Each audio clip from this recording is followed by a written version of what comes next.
The Evander Kane saga in San Jose appears to finally be over. JD Young, the co-host of Locked On Sharks, will join us to talk about that and all things happening in San Jose on today's Locked On NHL podcast.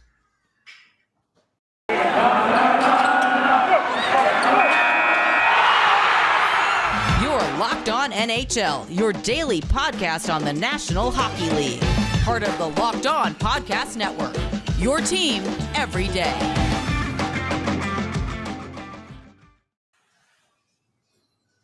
All right, welcome to the Monday edition of the Locked On NHL podcast. Gil Martin, glad to be with you as always on Mondays. And thank you for making Locked On NHL your first listen every day. We are free and available on all platforms. The Evander Kane saga hopefully ending for the San Jose Sharks. JD Young of Locked On Sharks joins us. And JD, how was the weekend? A very, very interesting weekend. So I assume we're here to talk more about Martin Jones playing in Philadelphia than Evander Kane, right? Is that Well, we'll do both. We will definitely do both. Let's start with the Evander Kane thing. Let's get that out of the way. The Sharks letting him go, putting him on waivers, giving him the unconditional release, and Kane and his agent and the Players Association not too thrilled with that. Why don't you fill us in on the latest, where the Sharks stand and what you expect to happen next? Yeah, so Kane was placed on waivers on Saturday and cleared Sunday morning. The Athletic is reporting that Kane traveled to or from Vancouver while having a positive COVID test, which is kind of a breach of a contract. So right before Christmas, the San Jose Barracuda, the Sharks minor team, got a rash of COVID. Evander Kane, Ryan Merkley, the list goes on and on. So, but apparently he traveled while positive for COVID, and that is, I guess, what the Sharks are going to use to try to get out of his contract as a breach of contract. So, as of right now, Evander Kane is no longer on the San Jose Sharks team. His cap hit is off the books, so they're basically saving about $22 million over the next 3 years. The rest of this season and then the following 3 years. And I mean, honestly, Doug Wilson kind of dodged a bullet here with Evander Kane, where there was talk of, if they wanted to trade him, they're probably going to have to potentially add, a first round pick and eat salary, or if they want to buy him out, they're going to have to, buy him out this offseason. And that's 6 years of him being on the cap books, especially after getting rid of Martin Jones last year. So, yeah, I mean, the Sharks are in a better spot right now than they were coming into the situation on Friday. What does this mean for the locker room? I know a number of his teammates didn't want anything to do with Evander Kane. The fact that he's no longer a part of the organization, does that benefit certain players in the locker room at all? Yeah, I mean, you kind of saw it, going into the season where most of the guys just didn't want to talk to him, or they said they hadn't even talked, even contacted him and stuff like that, especially before when he got his suspension. And you can, that's pretty telling, right? If not one of the guys kind of stands up for you, that's a pretty telling situation. And then, there was rumors of Tomas Hertl, who's probably one of the nicest guys in the NHL. He was really, really upset with Kane's, kind of antics and stuff like that. Basically what reportedly came to management in the offseason and was like, you got to get rid of him. And then he goes out and scores a natty hattie on Saturday after to win the game against the Flyers. So, I mean, I'm not saying they're related, but yeah. It's just an amazing coincidence. Just an amazing coincidence, yes. Now, that game-winning goal in overtime coming against an old friend, Martin Jones, who spent just a little bit of time as the goalie in San Jose. How did that feel? And Jones played pretty well. He made a lot of saves in that game.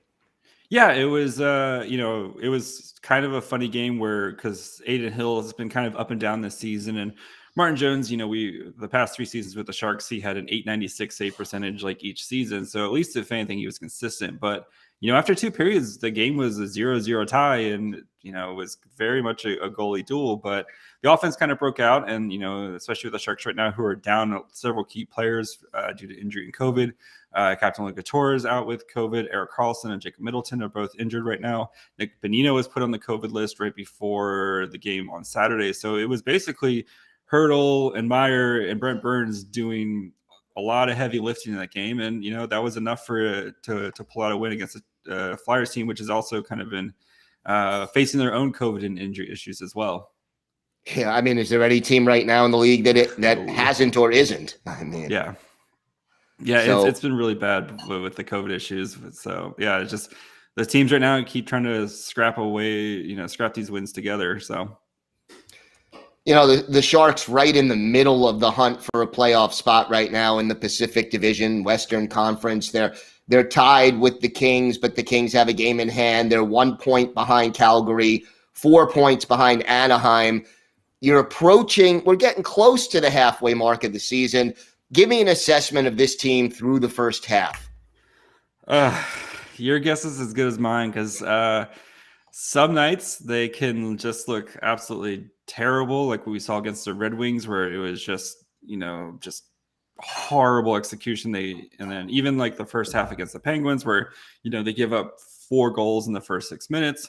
But then this team does have some resiliency to them. In that Penguins game, they came back and they made it a 6-5 game before the Penguins kind of pulled away with that game. But it feels like if the stars like Tomas Hertl and Meyer and Karlsson, if those guys aren't contributing, if it feels like the depth just isn't there for them to be able to kind of compete night in and night out. And we've seen when they play some of these good teams where they just don't have the horses for those teams. And their schedule at the end of January, beginning of February is brutal, with a road trip to Florida, games against like the Panthers and the Lightning, and I think they put the Hurricanes in there. And so they've been able to hang in there now, but I'm a little worried that this road trip might be the nail in the coffin for the Sharks season. So if you're Doug Wilson, what are you looking to do at the trade deadline? That's going to be the $1 million question, right? Because Tomas Hertl, I think many teams would like to add a 20-goal scorer right now. Basically the second best, or basically the best 2C in the league to anybody's team, or and Hertl's coming into a contract year. And I mean, the Sharks before this Kane saga, they were going to have money was going to be really tight to try to pay for him. But with the extra $7 million that's been freed up from Evander Kane, you could easily just give that to Tomas Hertl if you want to keep him. I mean, he's still young enough. I think he's 27 or 28, but he does have an injury history with, multiple knee injuries. So it's going to be a bit of a risk, but if the Sharks wanted to kind of start the reboot in earnest, you could get a nice haul from Tomas Hertl and, kind of help find someone to pair with Eklund and kind of restart your new core. Is that what you think they should do, or? It depends on which day you ask me.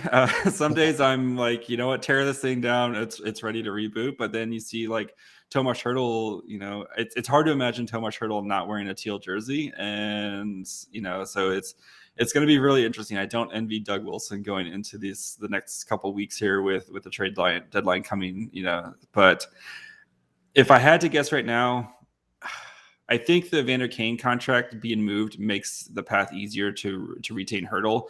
And, and we've heard so much about, Doug Wilson believes the bones are there, and Tomas Hertl is a really, really big, important part of that core. And I think with Kane's contract coming off the books, I think it makes it just a lot easier to re-sign Hertl. And then you add Eklund next season. You've got some guys from your 2020 draft class that are going to start to enter the league here soon. So, yeah, I think you're not going to be able to get rid of like the Vlasic or Burns contract. I think you're going to probably just try to ride it out right now and see what you can do.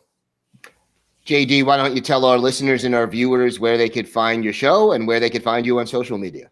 Of course, you can find Locked On Sharks wherever you get your podcasts. You can also subscribe to us on YouTube. We just hit 500 subscribers on YouTube, and we're on that march to 1,000.